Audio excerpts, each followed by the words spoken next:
way to accurately describe that is, what it would say is to be strengthened in the Lord and the power of his might. Be strengthened by the Lord and the power of his might. Now, how are you going to be strengthened by the Lord and the power of his might? By fellowshipping with the word of life. That's how you're going to be strengthened by the Lord, right? And the power of his might. You're going to hear the word of a life that's overcome the sin and death in the earth. You're going to hear the word of a life that is no longer at the mercy of the sin and death in the earth. You're going to hear the word of a life that's transcended the sin and death in this earth, never to be able to be touched by sin and death again. You're going to hear the word of a life that's seated above every principality and power at the right hand of God, inside of a human being, the Son of Man, right? The Son of Man. And so what is it that perfects the love of God in our hearts? What is it? And John just brought it up. And that's a beautiful verse that he just brought up. And it's so true. Because sometimes when we feel frustrated, we don't really want to talk to God about the word of life. You know what I'm saying? We want to talk about these circumstances. That's right. Right? We want to throw ourselves a pity party. Yeah. Nobody knows. Right? And then we want to convince ourselves of a lie. Yeah. If this could only change, then I could be happy. That's right. Then. Right? We listen, that was one of the things that Jesus really walked in the Spirit as it concerned what John just described. Jesus was impeccable, infallible at fellowshipping with the word of life to be strengthened in the power of the Father's might as he walked through this earth. Right? He was impeccable at that. That's one of the things. Teach us how to pray. Yeah. That's what he's teaching them. Teach them how to pray. So it's the word of life that perfects the love of God in our hearts. Yeah. That's what does it. John starts off the chapter with that which was from the beginning, which we have seen, which we have heard, which we have touched, which we have held, of the word of life. Yeah. That's what he says caused his heart to say, what manner of love the Father has bestowed upon us, that we should be called the sons of God. He says, that which we have seen, which we have heard, which we have touched, which we have held, of the word of life, that thing has caused my heart to say, what manner of love the Father has bestowed upon us. Now notice how he doesn't just say the word of life. He doesn't just say that which was from the beginning, the word of life. He comes and says that which was from the beginning, and he describes it inside of what? Human flesh. Yeah. So he describes the word of life inside of human flesh.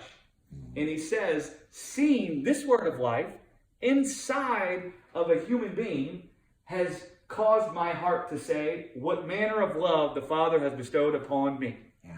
It's seeing the word of life manifested in a human being that's purified his heart from fear. That's what he's saying. It's seeing the word of life manifested inside of a human being that has perfected the love of God in his heart.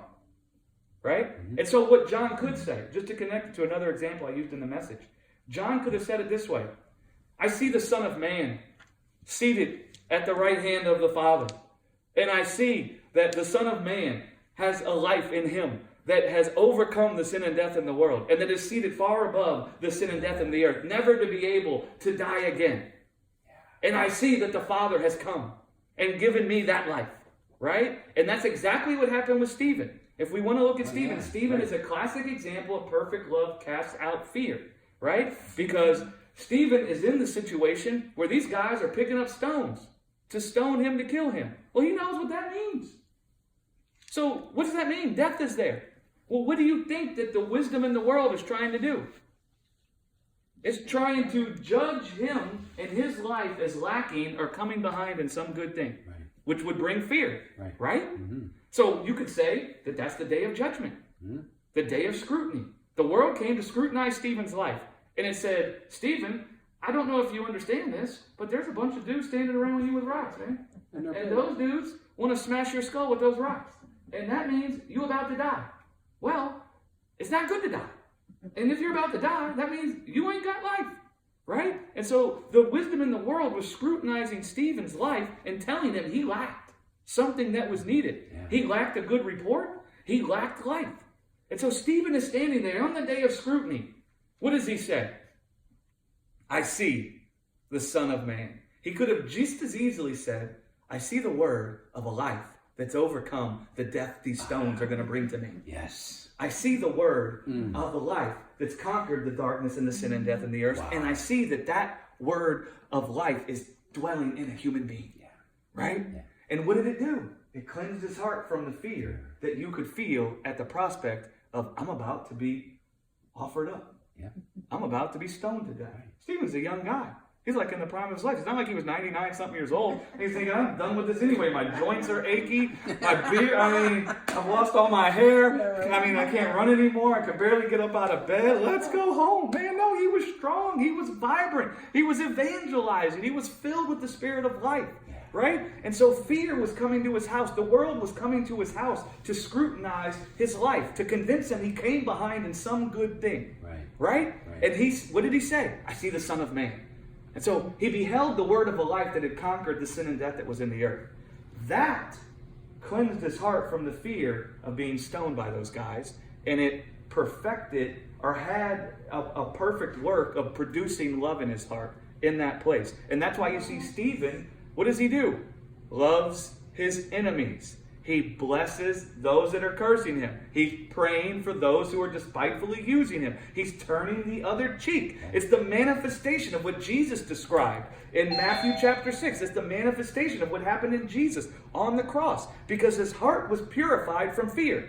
What was it purified? How was it purified? By hope, John says. What hope? And hope means certainty. The certainty that the life I see in the Son of Man, see at the right hand of God, that is my life. And so Stephen was beholding himself and his life in the face of Jesus. And that cleansed his heart from the fear. And it perfected the love of God in him. Right? And it was a tree of life inside of him. It rooted and grounded him in the love of God. So the word of life, the Matthew's gospel, Mark 2, says that the parable sows the seed. And it says the seed is what? The word. The word. Right? So Stephen beheld the word of life. The word of the life that overcomes sin and death in the flesh of human beings. That's what he beheld. Sure. Now that becomes a seed in his heart that roots and grounds him in the love of God. And then that becomes a tree of life in him. Mm-hmm. And the fruit of that tree of life that was born in him was peace and love and joy and love for his enemies and patience and meekness and temperance. All that rest, all those kinds of things. Right? Mm-hmm. Paul prayed, I think in Ephesians, that we be rooted and grounded in the love of God. Yes. How are you going to be rooted? The way you're going to be rooted and grounded in the love of God is by beholding the word of the life that's conquered sin and death in human flesh. And by seeing that life is your life. Right? Right. And then you feel what manner of love the Father has bestowed upon me. I guarantee you, Stephen's heart was filled with that. There got stones to kill this guy, and in his heart is saying, I see the Son of Man. What manner of love the Father has bestowed upon me. Right? Yeah. That's what he's busy thinking. Love is having a work in his heart. In the midst of the world coming to scrutinize him. In the midst of the world coming to uncover his nakedness. To uncover his inability to preserve his own life. The fear is trying to come to him. It's trying to plant the word of death as a seed in his heart. It's trying to produce the root of fear in him so that it could be a tree that brings forth the fruit of death in him. But what happened? He beheld the word of life. Yes. The sower. Who's the sower? God. God sowed that word in Stephen's heart. I see the Son of Man, the word sowed in his heart. Yeah. Right? Yeah. And it rooted and grounded his heart in the love of God, in God's love for him. And that was the tree of life. And then he blesses those that curse him. He prays for those that despitefully use him. Right? Yeah. His heart was perfected. Yeah. Right? Love had its perfect work. Right. Faith was perfected in him as well. Yeah. Right? Yeah. Yeah. And all that you can find in John. Yeah. All that is the explanation of what happens in John.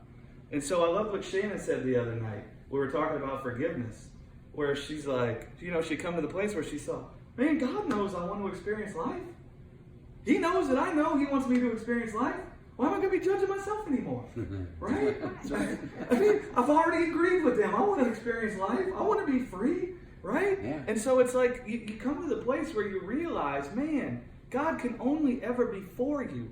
And He can only ever be busy with trying to purge fear from your heart. Right.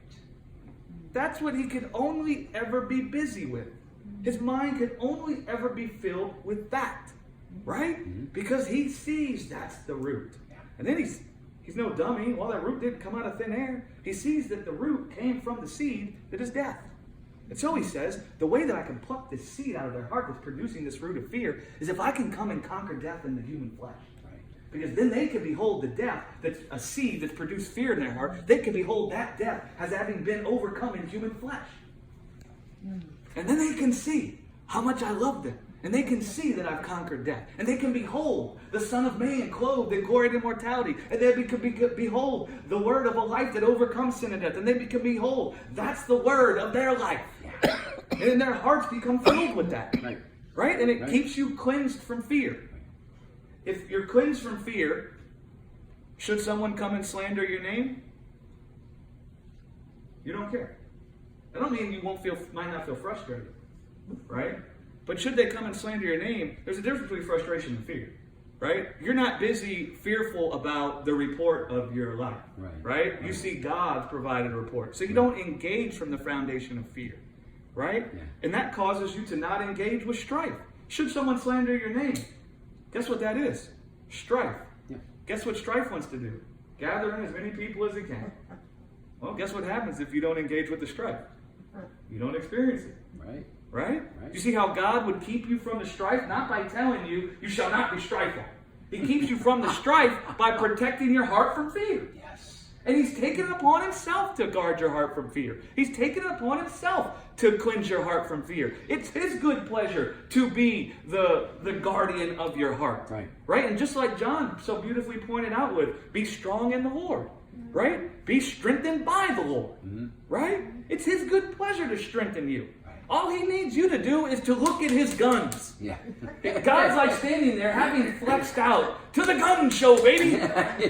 Right? You see his arm. Yeah. The word of life is his arm. Stephen was beholding the arm of God.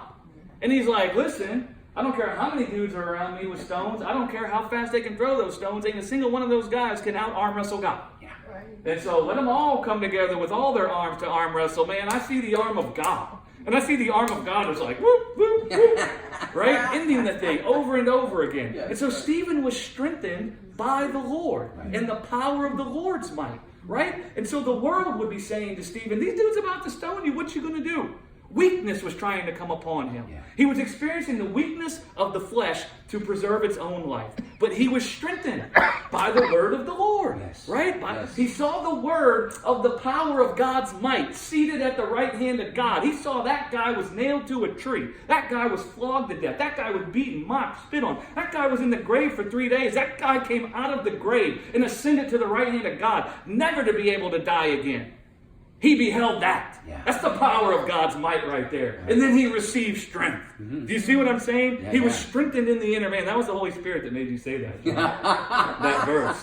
It's magnificent to bring that verse into the conversation Amen. because that verse is like 100% relative and pertinent to this whole conversation. That's right. Do you see that? Yeah. So we are the kind of beings that need to receive strength from God.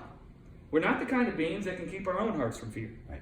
Right? Right. We're the kind of beings that can only have our hearts kept from fear by another. And the only thing, like the disciples would say, well, man, if you really preach the gospel, right, the people should say, well, what is there for me to do? It don't sound like there's anything for me to do. Hallelujah. Amen. And so what you would want to say is the only thing for you to do is to communion and have fellowship with the arm of God. Right. To behold his strength. To behold the word of life. To behold the word of a life that's overcome sin and death. To gather with one another and talk about it. To encourage one another in it. To be in a church that is talking about it and preaching it. Right? To have your conversations with God centered or at least built on that foundation. Knowing it. Right? Every day when I talk to God, listen, I talk to God about everything in my life. I talk to God like I would talk to my seedy friends. You know, I mean like my friends that, you know, they're from the hood.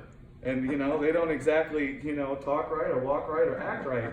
Listen, man, I talk to God like I would talk to them. I tell him everything. Yeah. Right? But every time I talk to him, my heart has already been established in the word of life. Mm-hmm. It's established in his strength. It's established in what we're talking about he's after with our lives. Like I know when I talk to that guy guy is busy removing fear from my heart already. Sure. Right? Right. When I talk to that guy, I know that guy is already upholding my life. I know that guy has already caused my life to overcome the world. Right? That changes things, man. Yeah, knowing his